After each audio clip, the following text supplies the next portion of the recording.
우리 다 같이 경건한 마음으로 하나님 앞에 예배를 드리겠습니다.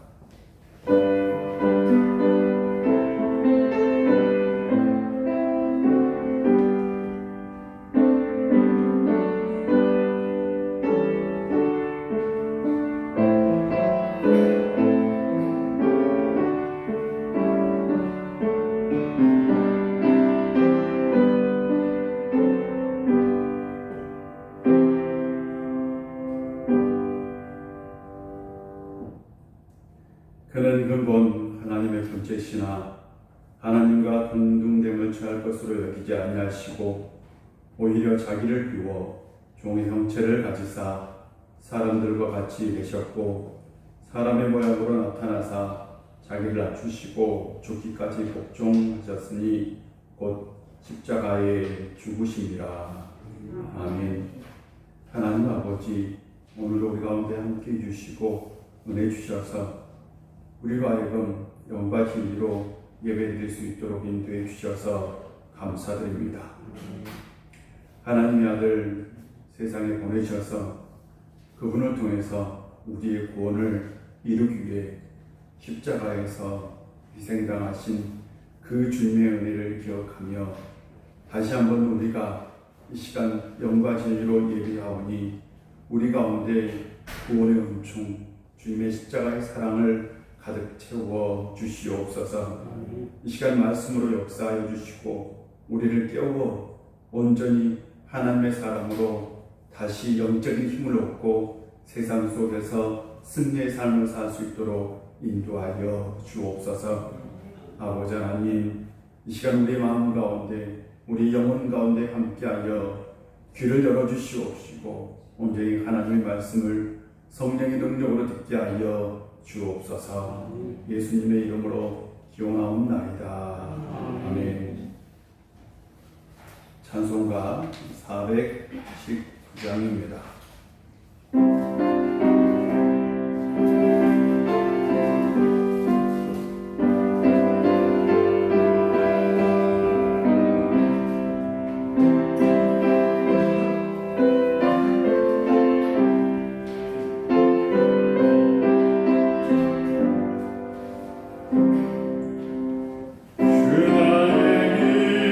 내가 변한 이 시에 하나님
아멘.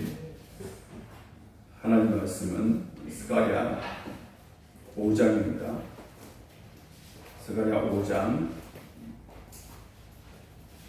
1절부터 11절까지 봉독하도록 하겠습니다. 1절부터 11절까지입니다.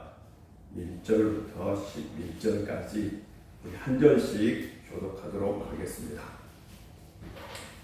내가 다시 눈을 들어본즉 날아가는 두루마리가 있더라.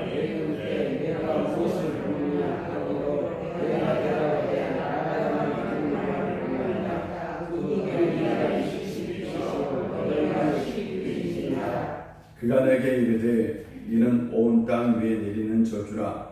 도둑질하는 자는 그 이쪽 글대로 끊어지고 맹세하는 자는 그 저쪽 글대로 끊어지리라 하니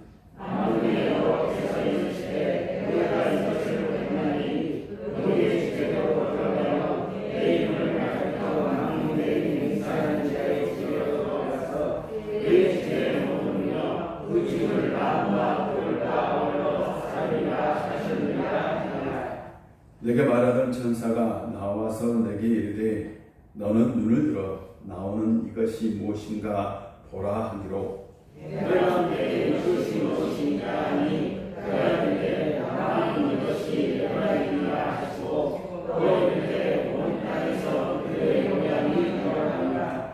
이 예배 가운데에는 한 여인이 앉았느니라 하니 그때에 둥근 납 한 조각이 들리더라. 그가 이르되 이는 아니라고 그 여인을 가마솥으로 들고 내가 또 눈을 들어본즉 두 여인이 나오는데 하계 날개 같은 날개가 있고 그 날개에 바람이 있더라. 그들이 그 예발을 천지 사이에 들었기로 내가 네게 말하는 천사에게 묻되 그들이 예발을 어디로 공격하나이까 하니 다 같이 읽겠습니다. 그가 내게 이르되 그들이 시나이 땅으로 들어서 그것을 나누어 집을 지으려 합니다. 중복되면 그것이 제 처소에 머물게 되리라 하더라. 아멘. 오늘도 하나님의 은혜가 여러분 가운데 함께 하시기를 바랍니다. 온라인으로 예배드리는 우리 성도님들에게도 하나님의 은총이 함께 하시기를 주의 이름으로 축복합니다. 이스라엘에서 아이들을 아주 어렸을 때부터 율법을 가르칩니다. 보통 5세가 되면 율법을 가르친다고 그래요. 그런데 이스라엘에서 이제 글을 율법으로 가르치는데요. 처음 율법을 가르치는 건 모세 오경 중에 우리는 창세기를 가르치는 것이라 창세기가 처음일 것이라고 생각하는데 아닙니다. 이스라엘 사람들이 처음으로 율법을 가르칠 때에 그 가르치는 책은 레위기입니다. 왜 레위기를 가르칠까요? 하는 거죠. 레위기는 우리가 어떻게 걸어갈 수 있는가 또는 어떻게 그 거룩함을 유지할 수 있는가 그것을 다루고 있는 하나님의 말씀입니다. 즉 죄를 지었을 때에 그 죄를 해결하는 방법과 또한 죄를 짓지 않는 방법이 기록되어 있습니다. 그러므로 유대인들은 바로 이 사람이 살아갈 때에 거룩하게 될 수 있는 방법과 또한 거룩함을 유지할 수 있는 방법 그것을 아주 어렸을 때부터 가르쳤어요. 이것을 가르치는 이유는 바로 죄에 빠지지 않고 살게 하기 위해서입니다. 그렇다면 레위기는 바로 우리는 생각하기를 제사에 대한 책이고 또한 제사에 관련된 책이다 라고 우리는 생각하지만 실제로는 죄를 다루는 책이기도 합니다. 성경에서 우리에게 인간에게 가장 해악을 미치는 건 뭐냐? 죄입니다. 맞죠? 죄가 우리의 인생에 가장 큰 해악을 미치는 거죠. 최초의 인간이었던 아담과 하와는 에덴 동산에서 쫓겨났는데 바로 죄 때문에 쫓겨났죠. 죄를 지어서 쫓겨났습니다. 이후 모든 인간은 죄를 피할 수 없게 되었고요. 죄는 인간의 삶 가운데 깊숙하게 파고들었습니다. 죄의 정체성을 감추고 인간 배후에서 인간으로 하여금 악을 행하게 하는 것이 바로 죄의 속성입니다.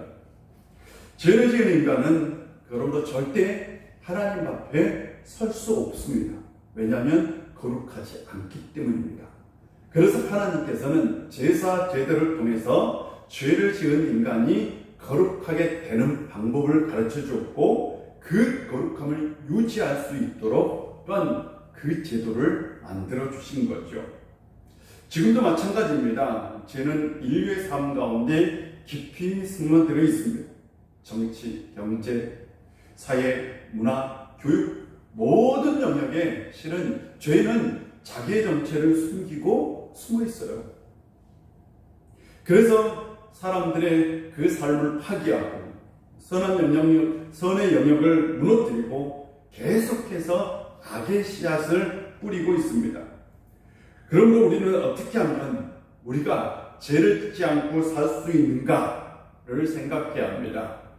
왜냐하면 어떻게 보면 우리에게 가장 중요한 것은 죄를 이기며 사는 것일 수도 있습니다. 우리가 하나님 나라와 의를 이루는 삶을 사는 것, 그것은 어쩌면 죄를 이기고 또한 죄를 짓지 않고 사는 것일 수도 있습니다.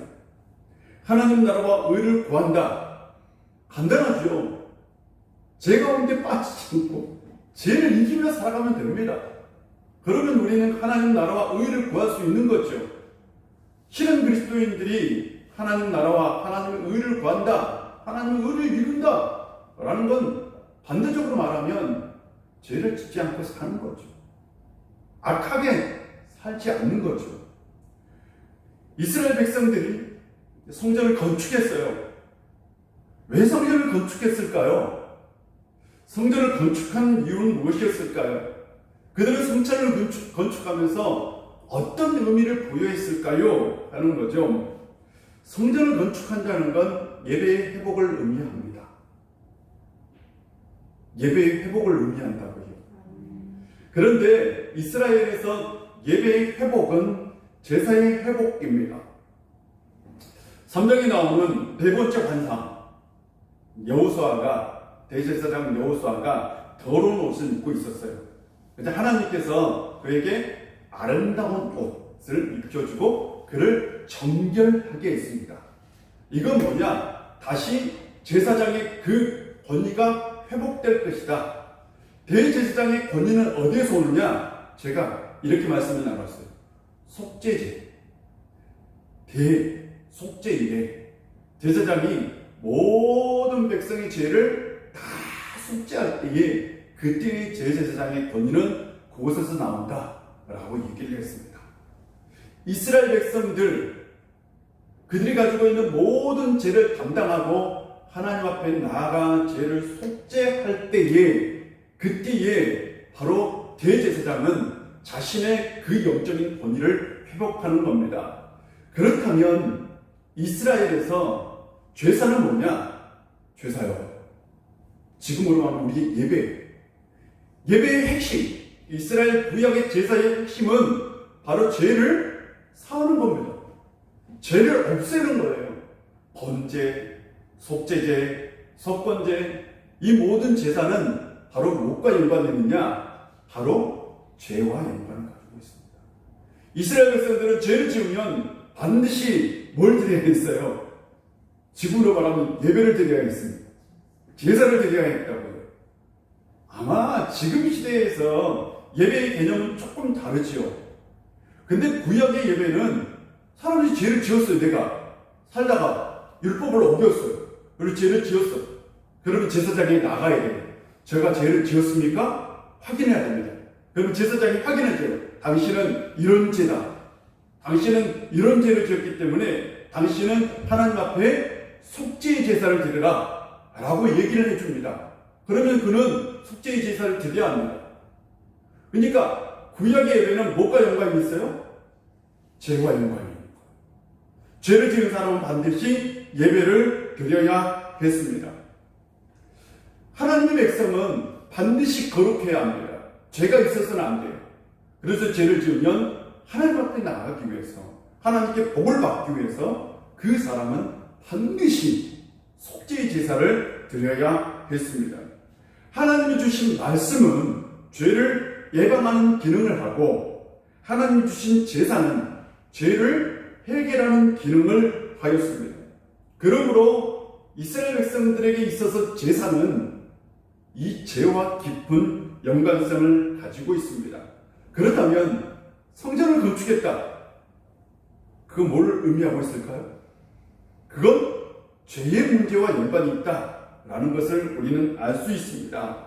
성전을 건축했던 사람들은 누구냐? 바벨론에서 포로로 잡혀갔던 사람들의 후에 그들이 예루살렘으로 돌아왔어요. 그들은 새로운 나라, 새로운 신정 국가를 꿈꿨습니다. 하나님이 말씀, 하나님이 다스리는 나라, 하나님의 정의가 실현되는 나라, 하나님의 말씀이 이끌어 나가는 나라, 율법으로 세워지는 나라를 꿈꿨어요. 그래서 율법이 통하면 하나님의 정의가 실현될 것이다. 그리고 백성들 사이에 죄가 없을 것이라고 생각했습니다. 그런데 그들이 꿈꾸는 그 나라가 이루어졌을까요? 나중에 느헤미야가 종교개혁을 합니다. 엄청난 종교개혁을 합니다. 성벽을 건축하고 나서요. 굉장히 힘이 부패했어요. 이스라엘 백성들이 엄청난 부패 가운데 있었습니다. 그 땅은 실제로 그들이 돌아왔을 때는 불의와 불법이 가득했습니다. 법정부터 썩어 있었어요. 그래서 현실은 아주 하나님의 말씀이 무너지고 사람들이 법정을 기댈 수가 없어서 거리에는 도둑질하는 사람, 거짓 맹세하는 사람, 법을 어기는 사람들이 활보가 다닐 정도였어요. 그래서 백성들이 실망했던 거예요. 이게 정말 하나님의 나라인가? 이런 나라를 보려고 바벨론 포로에서 돌아왔나? 실망하고 있었던 거죠.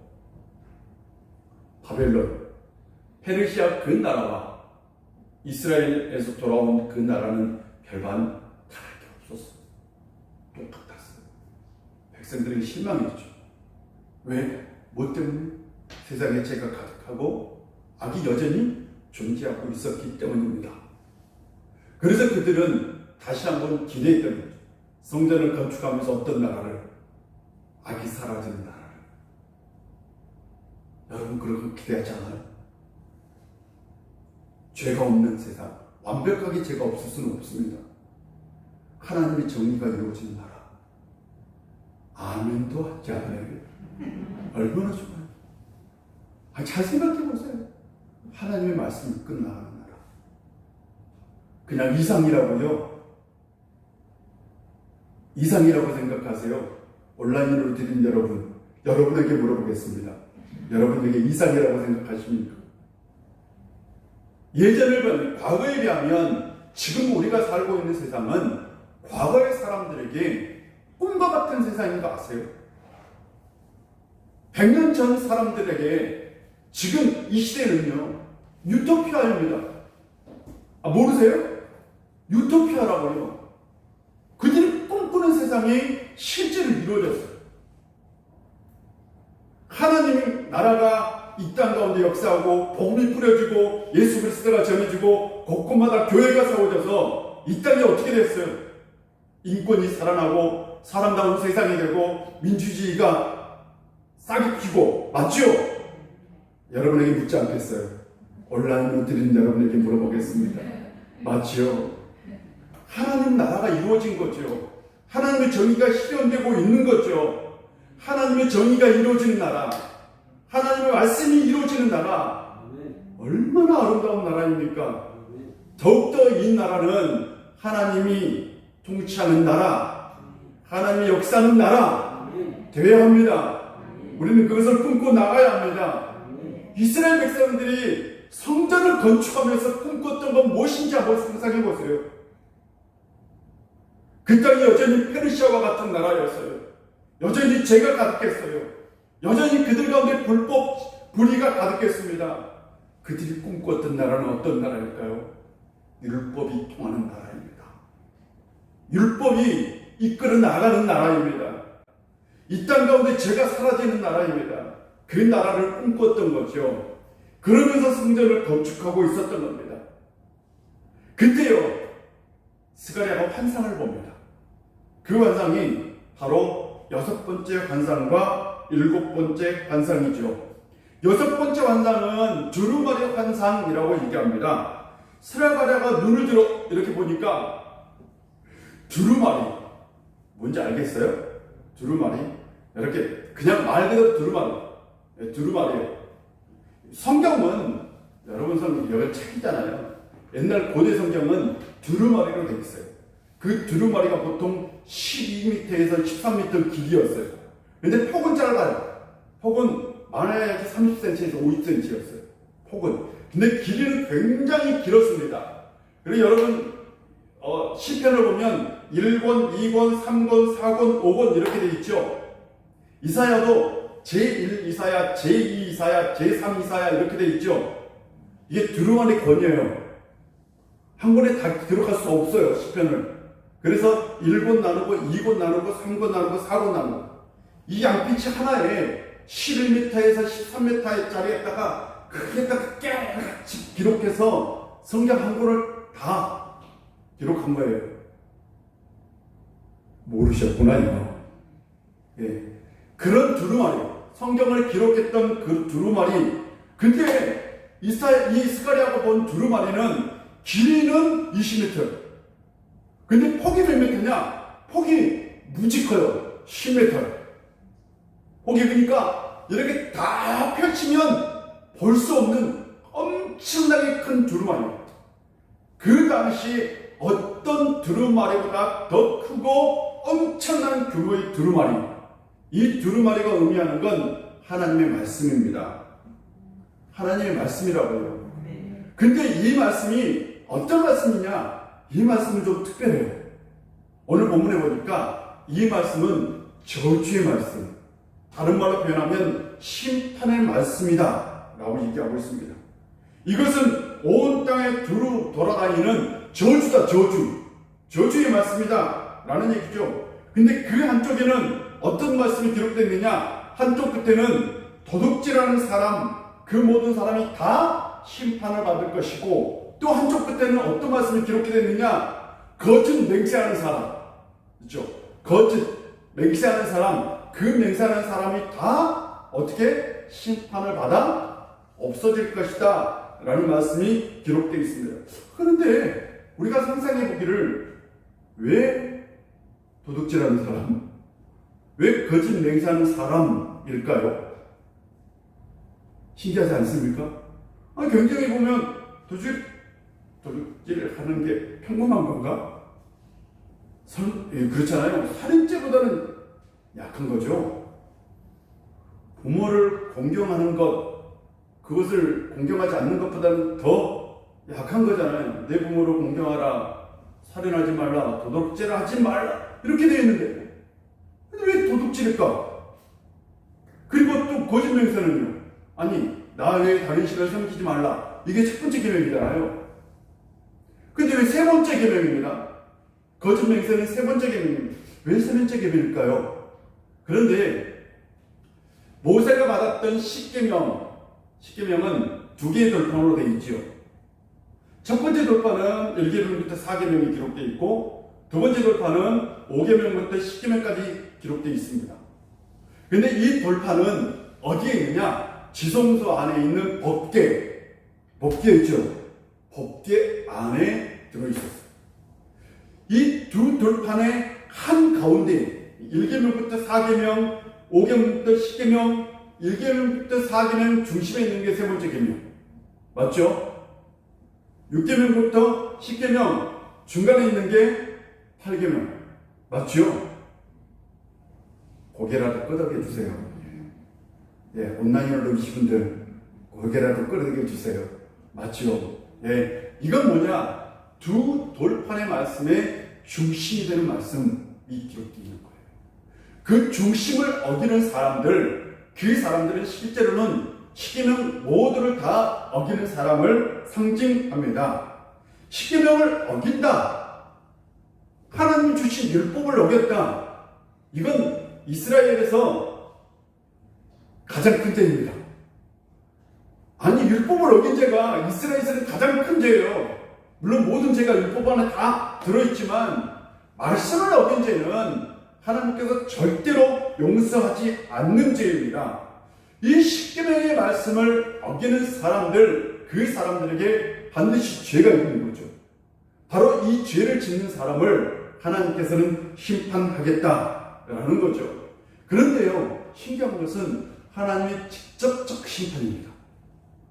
하나님의 간접적 심판이 아닙니다. 하나님의 직접적 심판을 얘기하고 있습니다. 왜 하나님의 직접적 심판일까요? 하는 거죠. 그러면 이 죄는 어디에 있는 죄냐라는 거죠. 이 죄가 이스라엘 바깥에 있는 죄입니까? 이 죄가 이스라엘 안에 있는 죄입니까? 다시 물어볼게요. 이스라엘 안에 있는 죄입니까? 이스라엘 바깥에 있는 죄입니까? 확신이 없구나. 다시 한번, 이스라엘 사람들이 지은 죄입니까? 이스라엘 사람들 아닌 사람이 지은 죄입니까? 이스라엘 사람들이 지은 죄. 율법을 어긴 죄는 이스라엘 사람들이 지은 죄죠. 그런데 이 죄는 바로 내부적인 죄입니다. 그러면 하나만 더 물어봅시다. 다른 사람의 죄는 보여요, 안 보여요? 여러분, 다른 사람의 죄는 보여요, 안 보여요? 보여요. 내 죄는 보여요, 안 보여요? 안 보여. 내 죄를 내가 해결할 수 있어요, 없어요? 없어요. 다른 사람의 죄는 지적이 될 수 있어요, 없어요? 고쳐라, 회개하라 라고 얘기할 수 있어요, 없어요? 있어요. 그러나 내부의 죄, 내 안에 있는 죄는 실제로 보이지 않습니다. 이스라엘 공동체가 가지고 있는 스스로 안에 있는 죄는 하나님이 직접적으로 해결해 주겠다. 외부에서 들어온 죄, 외부에 있는 죄들은 하나님께서 어떤 간접적인 방법을 통해서, 어떤 심판을 통해서 해결하는데, 너희들의 그 안에 있는 죄는 내가 직접적으로 해결하겠다라는 거죠. 하나님이 직접적으로 해결할 때에 그 심판은 무서운 거죠. 그래서 이스라엘이 어떻게 됐어요? 멸망한 거죠. 이스라엘이 그래서 멸망했습니다. 이건 하나님의 직접적 심판이었습니다. 지금도 교회도 마찬가지입니다. 교회는 내부적인 죄가 있어요. 교회가 분명히 거룩해야 되고 정결해야 됩니다. 그러나 교회라고 부패하지는 않습니다. 부패를 안 하는 건 아닙니다. 맞죠? 교회도 부패합니다. 교회도 죄를 지을 수 있어요. 그러므로 교회는 늘 내적인 죄와 맞서서 싸워서 이길 줄 알아야 합니다. 하나님이 심판하기 전에요. 우리 우익교회도 내부에 죄가 있다면 그 내부의 죄와 맞서 싸워서 이길 수 있는 공동체가 되었으면 좋겠습니다. 하나님께서 이 두루마리 환상을 통해서 보여주고 있는 건 뭐냐? 내가 이 땅에 있는 죄를 제거하겠다. 이 땅에 있는 죄를 내가 없애겠다라는 겁니다. 이스라엘 사람들이 꿈꾸고 이스라엘 사람들이 소망하는 그것을 내가 이루어주겠다라는 말씀입니다. 그렇다면 두 번째 환상은 어떤 것일까요? 하는 거죠. 두 번째 환상은 천사가 먼저 스가랴에게 묻습니다. 야, 너는 눈을 들어서 무엇이 나오는지를 보아라. 중요합니다. 이렇게 얘기합니다. 무엇이 나오는지를 보아라. 그러면 어디에선가 나오는 거죠. 맞죠? 나오는 장소가 있어요, 없어요? 있죠? 나중에 그것이 어디인가서 또 나왔다라고 표현합니다. 근데 이것을 학자들은 바로 뭐라고 표현하느냐? 이것이 성전에서 나온 것이다 라고 표현합니다. 어디에서 나온 거라고요? 성전에서 나온 거. 그러니까 너는 눈을 들어서 성전에서 무엇이 나오는지를 보아라 라는 얘기입니다. 스가랴 환상을 보았어요. 근데 뭔가 나와. 물었어요. 이것이 무엇입니까? 나오는 것. 성전에서 나오는 건 에바다 라고 얘기합니다. 그리고 나서 이렇게 얘기합니다. 이것은 온 땅에 있는 악의 모습이다. 악이다. 라고 얘기합니다. 에바는 여러분 쌀을 여러분이 요즘은 참 편해요. 요즘은 그냥 쌀 포대가 20kg, 15kg짜리부터 있나요? 1kg부터 있어요? 집사님 몇 kg부터 있어요? 쌀이 4kg, 4kg, 10kg, 20kg 이렇게 그냥 딱 제각도 나오죠. 저 어렸을 때는 말이란 걸 사용했어요. 아세요? 말. 그래서 시장 가면 쌀을 가지고 가가지고 시장에 딱 내놓고 말을 어떻게 해요? 큰 말, 대말이 있어요. 대말 딱 깎아. 이게 한 말.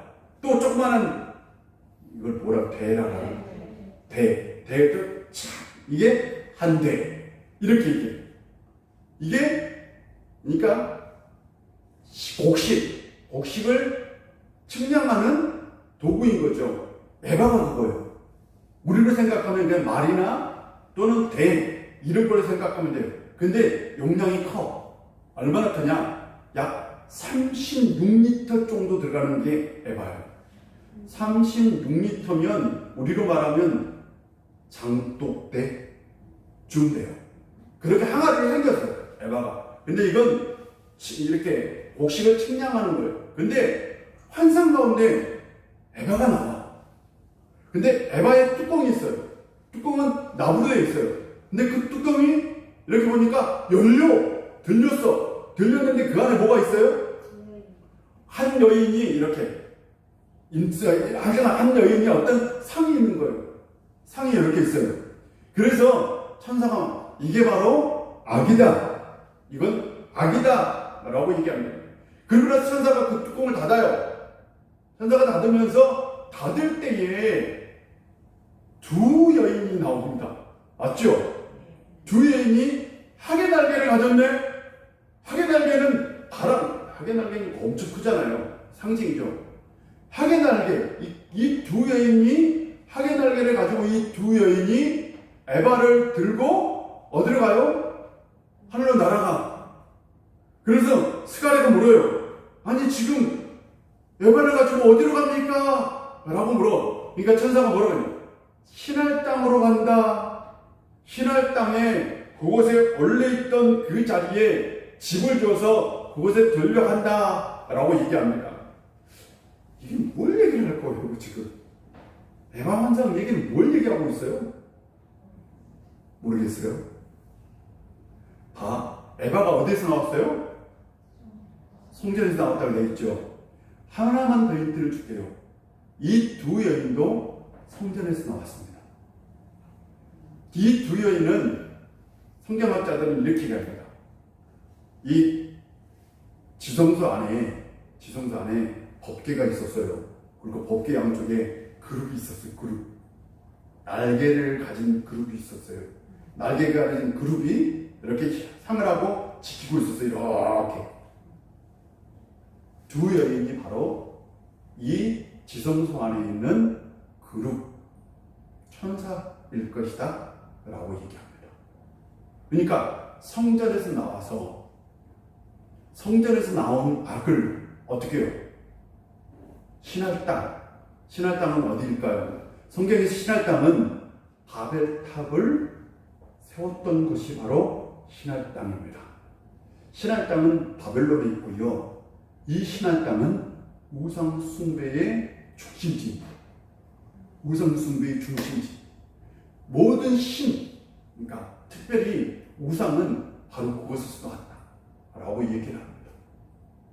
그런데 그렇다면 여인은 뭐냐? 라는 거죠. 여인은 뭐냐? 여인은 에레미야하고 에스겔을 보면 이스라엘이 멸망한 원인을 바로 여인 숭배, 이스라엘에 여신 숭배가 있었어요. 이 여신 숭배는 그 당시 여신은 이게 이제 학자들은 이 이름도 있어요. 이름이 있는데 이시타르라는 여신이 있었는데 이게 원래 메소포타미아 신이에요. 근데 이게 가나안 땅으로 흘러들어요. 가나안 땅에는 아세라 신도 있었어요. 이것도 여신입니다. 아세라도 있는데 이스타르라는 여신이 있었는데, 이 이스타르라는 여신이 실은 이스라엘 사람들이 성전을 건축할 때에 성전 기둥 밑에 바로 이 돌, 받치고 있는 돌을 이스타르 여신으로 교체를 했다는 거예요. 그러니까 아니 상상할 수 없잖아. 하나님을 섬기는 그 성전 안에 여신상이 있었다는 거예요. 여신상. 상상이 되세요? 여신상이 있었다니까? 성전 안에.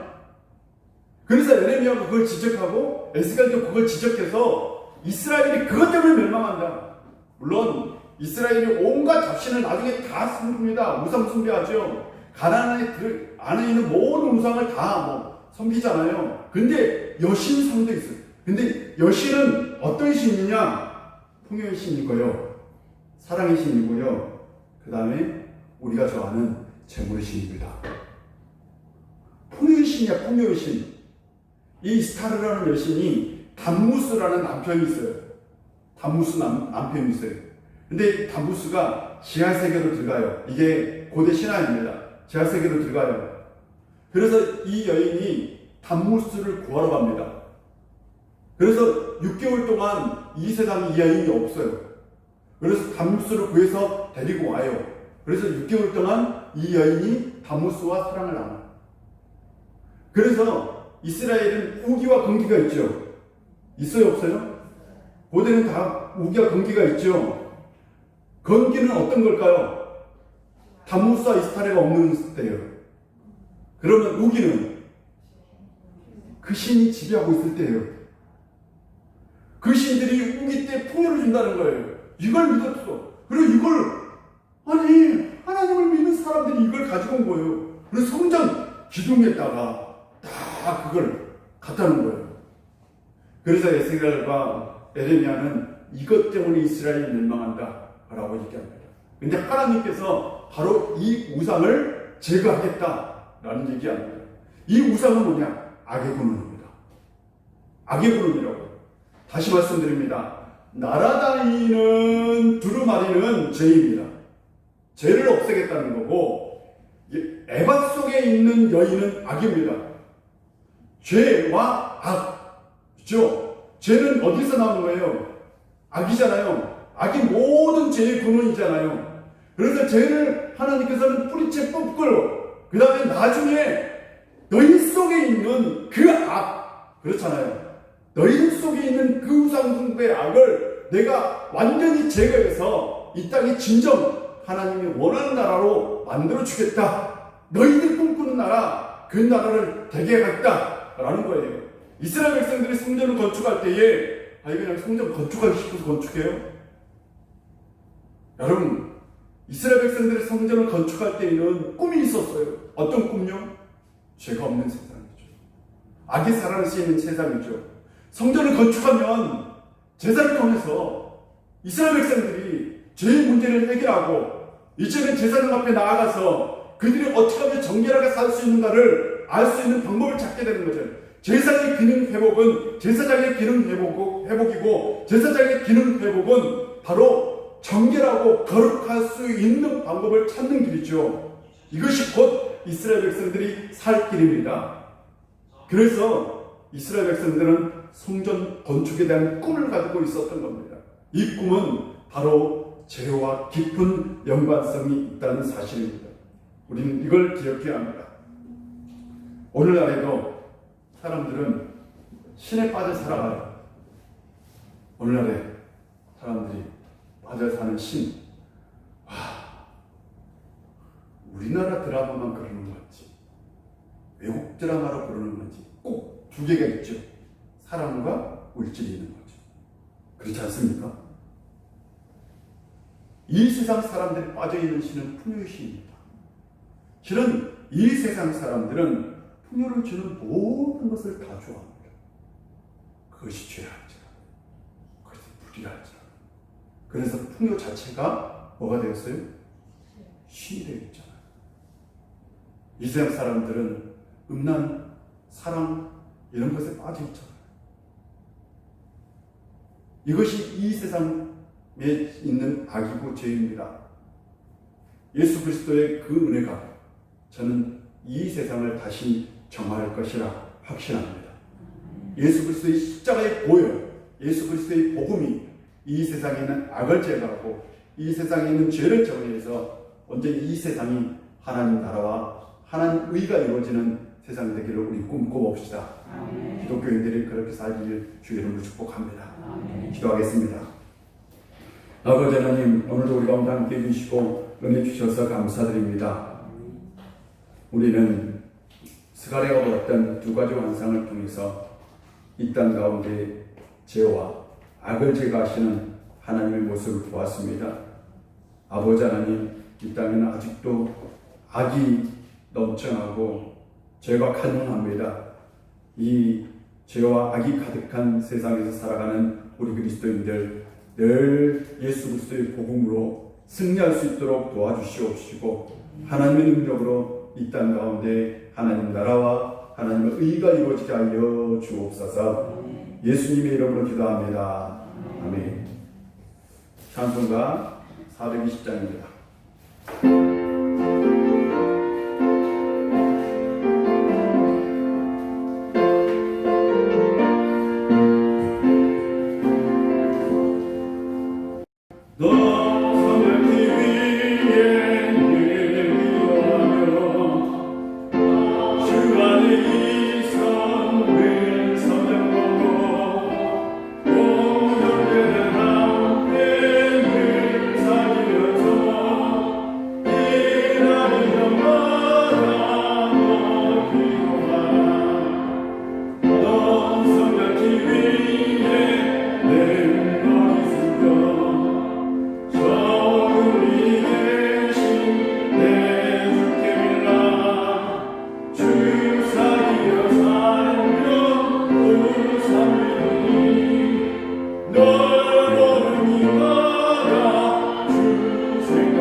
슬플 때나 너 주는 맘 믿고 늘 따라가 너 서는 길 위에 늘 기도하며 내 소원을 주에 맡기어라 너 성령을 받아 주 성령 살며 저 천국에